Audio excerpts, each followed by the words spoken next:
What's up? This is Hoppe Hour. I am your host, Ryan Hoppe. And from the nationally syndicated Ace and TJ show, Ace is on Hoppe Hour. What's up, bro? Hey, man, I'm happy to be here. Thanks for having me. So, dude, I haven't really talked to you for like a year or two. So how has everything been with the show? Everything is great. Everything is great. We've undergone a little bit of a retooling. We've moved as a radio station here in Charlotte and a show. We've kind of moved a little bit older with our target audience as things have progressed, and can't beat it. We've got great ratings. Our ratings are as good as ever in Charlotte. We're very blessed. We're very blessed to have a lot of people in our Ace and TJ radio family. Are you ever nervous that the ratings might go down, or are you guys pretty confident in yourself? I am both. I am confident in what it is that we do, and that we work hard and we put on a good show, every day. We do the very best we can. But I'm never confident in the ratings because you just don't know the way they do it with the people meter. It doesn't take much to really blow the thing up. So yes, I am confident in our ability, but I'm always nervous about the ratings 24/7. So some people in radio, if their show begins at 6, they roll in at 5:59. And there's some people that get to work at 3 to 4 and prep for 2 hours. How do you and TJ do it? We have become those people that get there a little bit later, but because we're up earlier doing the prep at home. We've kind of got a good system that's worked for us really well for a while now, where we know certain things are in certain places every day. We have a great staff, and everybody brings in something. They've got their assignments. And so we really put the show together technically in the first, within the first 30 minutes of the show. But that's because overnight, in the evening at different times, we've all emailed different things and done our jobs and assignments. So, for example, at 3:30, when I sit down and start looking at my computer and going through things, I've got information that's come in. I've got my stuff. And so I've highlighted 2 or 3 things that I love to go along with the things we know we already have. And so we get there now. I get there about 5:45. And I record some things that run exclusively on our app every morning. And then the show starts at 6. And during the first few breaks, we play a little more music in the 6 o'clock hour. We have a chance to just kind of put the puzzle pieces together because we've shared so much information throughout the evening and in the morning. So we're doing a little bit of both. I'm up early prepping, but then we don't actually technically put it all in place until just after the show begins. So this is some advice that I'm just kind of asking right now. What do you guys do? Because for me, on my show, I play news clips from like TMZ and local news TV channels in different markets, and I pause the news, I talk about it, I play it, I pause it, and on a lot of days, there's not news that's worth talking about. Like, let's say in the Midwest, it might be 40 people were shot. And you're like, well, what am I going to do with that? What do you guys do? What should I do, or anybody in radio that's listening? How do you find prep on days where nothing's really happened? Or let's say there was just a slow news weekend and you're coming back Monday all fresh and there's nothing really to talk about. What do you guys do to find prep? I think it's a different mode of prep. For us, it's more our life experiences. I don't depend on the news to give me an idea for prep. I depend on what I do, what I see, what I find interesting, my daily life, and then how do I take something out of that and turn it into something? And that's kind of what we've always done. We've never really focused on the news unless there's something that's overwhelmingly big that really needs to be talked about. But we've never based our show around what's happening in the news. We were always looking for what you might call the space in between. There might be a story, but the part that we're looking for is that part in between that you haven't thought about that people go, oh man, that's crazy. We're looking for that little piece. So yeah, we're just not news dependent. We're more dependent upon pop culture, our lives, what we see, what we experience, and finding a way to twist that into something we could use on the air. Now, do you guys like taking calls? Or I work in a different format, so we get a lot more weird calls. I feel like you guys get more normal calls. So do you guys like taking calls, or do you guys just like talking as a show? We we love taking calls. We love talking to people on the phone. And a lot of times what we've had to start doing, because you've seen through the years, everybody's gone to text and various forms of social media, be it Twitter, Facebook, and they'll just DM us their great story and all that kind of stuff. And we've had a real push in the past year to work on and stress to people, we want to speak to you and tell them, hey, we need you to call because we want to talk to you. Or actually, if they send us a great story, we'll hit them back immediately on Facebook as a DM or Twitter as a DM or via text. Like, hey, can you call us right now, or can we call you? We have questions about your story. And we've tried to really drive more people to the phone, because you're seeing people in general using the phone less because they'd rather send you a DM because it's easier for them. I completely understand it. But, yeah, we love taking calls, and it really began to, in the past year, to focus on pushing people and getting those phone calls on the air. How big and how important is it, do you think, to have a nice website? Because I'm looking at it right now, and it's very good, dude. Thank you. Thank you very much. Well, we run a lot of business through our website because we own our show, and we focus on that. Honestly, these days, I mean, it's important, but I would put more importance on my social media pages, and because that's the way you interact with the audience, and making sure those are top notch and those are doing the things that you want to be doing. Your Instagram, your Twitter, your Facebook. I think that's where people interact with you more and get more details and more information than they do your website. But it's still important because as a way to drive people to the information you want. And that's kind of how we do it. We use our social media to drive people to our website to get the details of an event we're promoting or something we're doing for our charity and that kind of stuff. So I do think it's important, but I think social media is more important these days than the actual website. What do you think of social media and radio? Do you like it, or are there times that you think there's a lot of pressure to do it every single morning? Yeah, I like it from the standpoint of interaction. But it is a brand new aspect of the job that is there 24/7. The pressure that goes with coming up with a good post, I don't see as any more than the pressure to come up with a good bit, because a lot of times you're using the social media to promote your bit or to reach out to people to get them involved and active. I like it from a radio standpoint, from a morning show standpoint, because it gives you a chance to interact constantly and differently with the listener. It allows them, we do some video stuff from time to time. I'll do Facebook Live videos or jump on Instagram Live for a while. I haven't done it lately, but for a while I was doing it fairly regularly.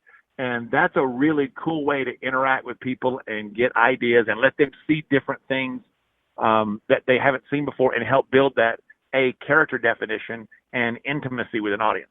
You know what I've noticed is, now for social media, if you work in radio and you want to get as many listeners as possible, is not to talk about the White House and any controversial news. Because like maybe 2 to 3 years ago, I would post rants and they would get a pretty good amount of likes. But I feel like that's because I was one of the few people that did it. And now everybody rants. So my numbers have been up since all I do is just tweet out how to find my show, and I might do a video. Do you see that if you are more positive and leave it for your show, that you get more numbers?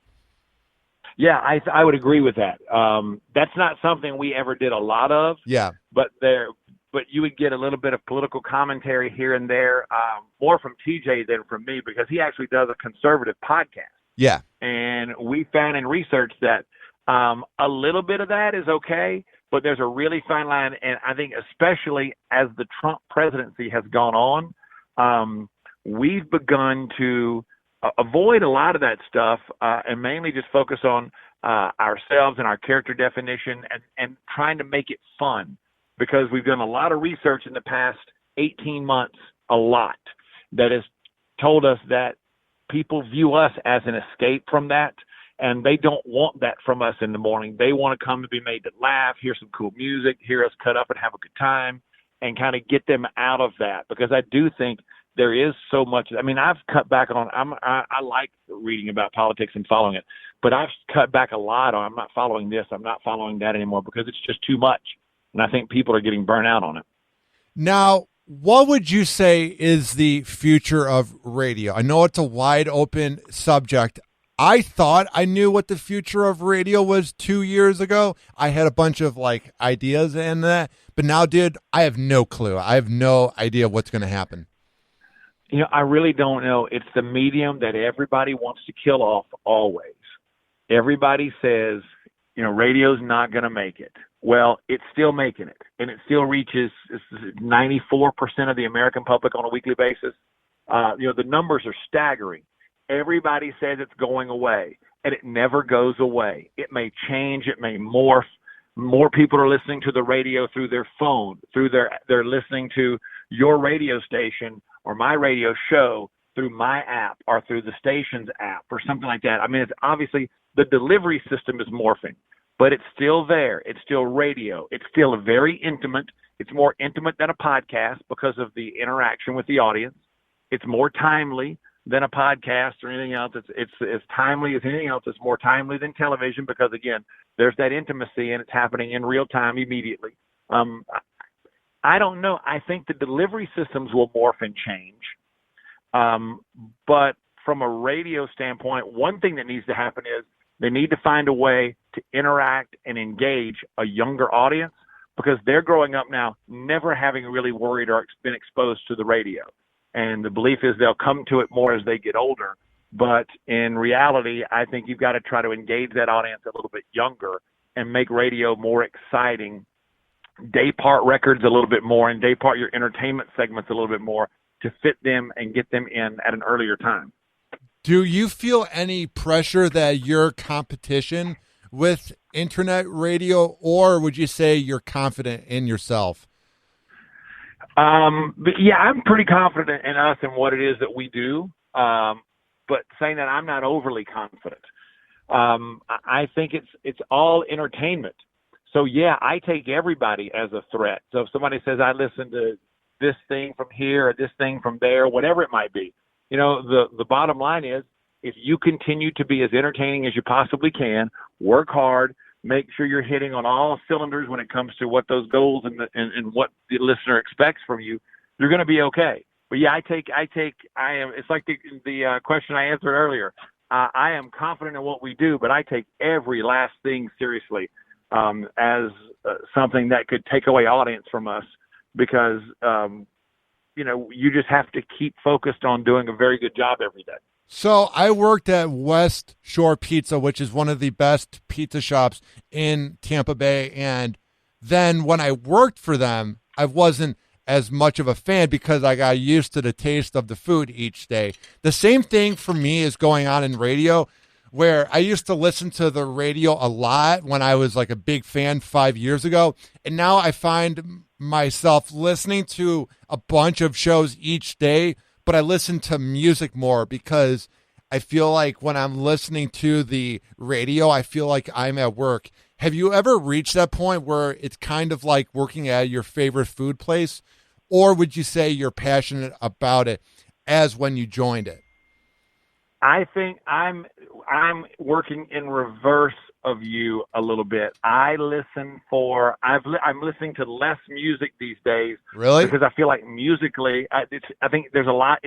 I find musically it's stale, and I find there's not a lot of variety musically. One thing becomes hot, and you're going to get 1,000 versions of that thing. And I find the music can be a little bit more monotonous these days. So I'm searching out more radio shows that are more talk based.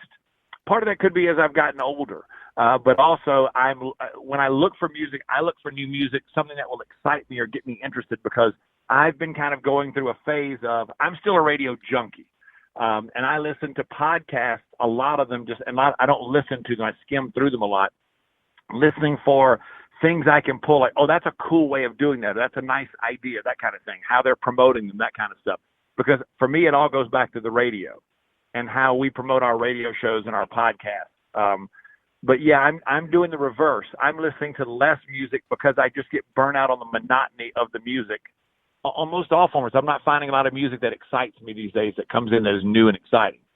I'm getting into 90s grunge rock. It's because I grew up in a religious household, so my dad would never listen to that. Like the edgiest music would be like, I don't know, Beach Boys or whatever. So I'm really getting into 90s rock.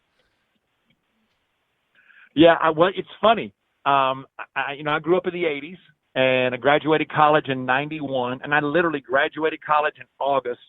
My first full-time job, I graduated college on August 1st of '91. My first full-time job started on August 3rd of '91, doing overnight, and it was very soon after that I heard. And I'm a hard rock kid. I'm a Motley Crue, Skid Row, Bon Jovi. Those are the bands that I grew up with. Kiss, my favorite band of all time, Van Halen. But I remember that switch. I remember hearing Smells Like Teen Spirit as a promotional album, a record, when it came in, the single, when it came into our radio station. I was like, this is amazing. And watching that change. And recently I've had the same thing. I've gone back and have been really listening to a lot of that 90s stuff, STP,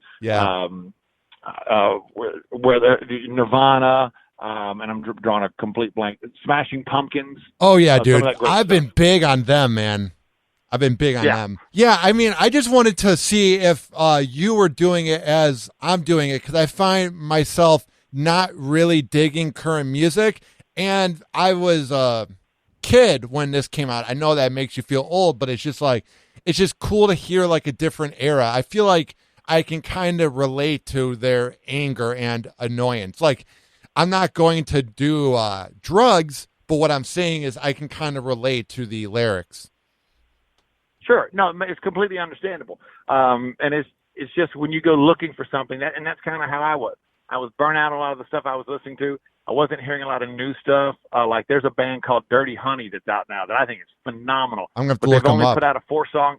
It's like a bluesy, dirty, AC/DC-ish kind of hard rock band. Blackberry Smoke is the band that I love, but they sound a little bit older. And I wasn't hearing anything new because it just seems like it was kind of monotonous. And that's how I went back. Actually, at the gym one day, I was like, God, let me just find a 90s playlist here and see what I can go, a 90s rock playlist. And it's kind of put me back. Probably the past 2 weeks, I've been back into that the 90s grunge stuff. Now, if there are people that have been listening to a ton of music and they're sick of it and they're looking to find a new show, why should they check out your show? Because it's a good time. We're there to have fun every day. I think we do a female appeal show, which has a large male audience because I think we're just true to who we are, who we were as we were raised. But we really like to slide things in, or little things here and there. There's a lot of sarcasm on the show. Then we have a really nice mix of people. TJ and I have worked together for 26 years. This year, November, will be 26 years we've done morning radio together. The Ace and TJ show has existed.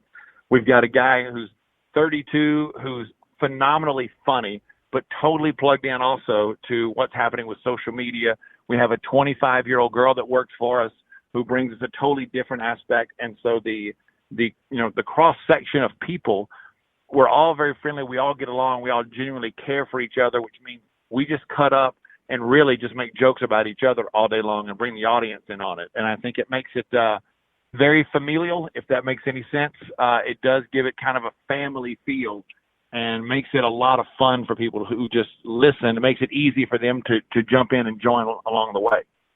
Well, dude, keep up the good work. It was a lot of fun having you on the show, and I'm a big fan of what you guys do. Thank you, man. And I'm a big fan of what you do, and I'm proud. I know a couple years ago you were doing this in your house, and yeah. And now you've got your own production room, so things are moving. And I've just been following you for a long time, and I love your enthusiasm. You hang in there, keep going, man. Thanks for having me on. Awesome. Thank you, bro. Anytime, man. Anytime. Take care. All right. See you, dude.